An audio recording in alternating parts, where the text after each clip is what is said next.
Tres Marias nawawala, Kuya Val napasugod sa bahay nila. Yan po ang ating pag-usapan ngayon, pero bago ang lahat isang mapagpalang araw po sa inyong lahat.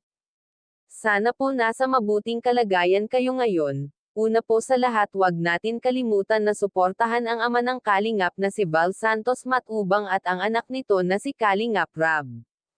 Mga Kalingap, may bagong update po tayo sa magkakapatid na Tres Marias na binansagan na 3 zombie. Pero bago ang lahat, paalala lang po sa lahat ng mga nanonood ng video ng Kalingap, wag po natin skip ang ads kasi isang malaking tulong na po yan sa ating mga pinapabahayan at lalo na po sa mga tinutulungan natin. At kung bago ka pa lang sa channel na ito o kaya napadaan lang mga Kalingap, pakisupport siya naman po. Paunawa mga Kalingap, patapusin muna ang reaction video na ito at nang malaman ang nilalaman nito bago po kayo magkomento. So ito na nga po, pag-usapan na natin ang tungkol sa magkakapatid na ito na kung saan po ay pinuntahan ni Kuya Val Santos Matubang ang magkakapatid. At para na rin bisitahin sila, kaya lang hindi po naabutan nila Kuya Val ang magkakapatid sa bahay nila. Ika nga ng mga kasama ni Kuya Val, baka daw po naglayas ang tatlo. Kaya hindi na nakatiis si nanay, sinabi kung nasasan nga ba ang tatlo. Yun pala, nagpa-tutor ang Tres Marias. Maaga pa palang umalis ang mga ito para tumungo sa nagtuturo sa kanila mga Kalingap. Halos tuloy-tuloy na po talaga ang ginagawa ng magkakapatid na ito. At kusa silang pumupunta kung saan naroon ang nagtuturo sa kanila. Kahit sobrang layo po at sobrang init, naglalakad lang po sila para matuturuan silang tatlo sa pagsusulat at pagbasa.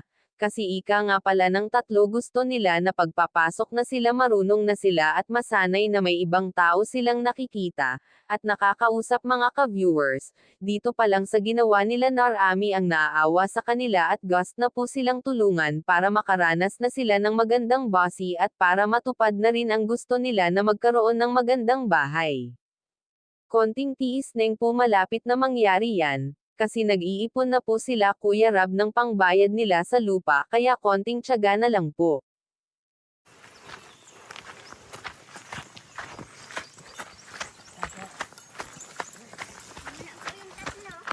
Asan, tatlo? Papa, tutor. Saan? Yung po sundot niya tukoy. Saan yun? Yung po sa banwaan. Layo? Hindi po.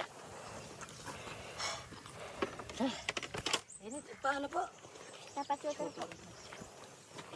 Pwede man po yung puntahan. Kami sa mga tutor. Naandoon po. Mas magaling kami doon. Kumusta po kayo, Nay? Mabuti naman po. May na kami isda, oh. Malaking bangus. Salamat po. Ang ulam mo kanina? Gulay po. Gulay lang. Ay, isang gulay, masarap yan. Nasa si mister mo?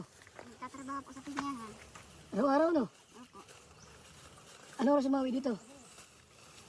Wala po yun mga Alas 9. alas 4 ata po. Alas 4 na. Ano oras umalis yung tatlo? Kanina lang po. Di ba tapos yun? Tapos na. Hindi po po. Mamaya po po yun. Magkano doon? Papa, tutor po sila. Susulat. Susulat. Opo.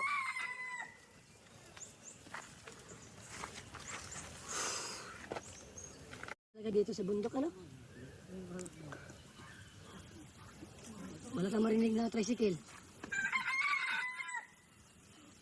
Jeep. Malayo po eh. Malayo, ano? Opo.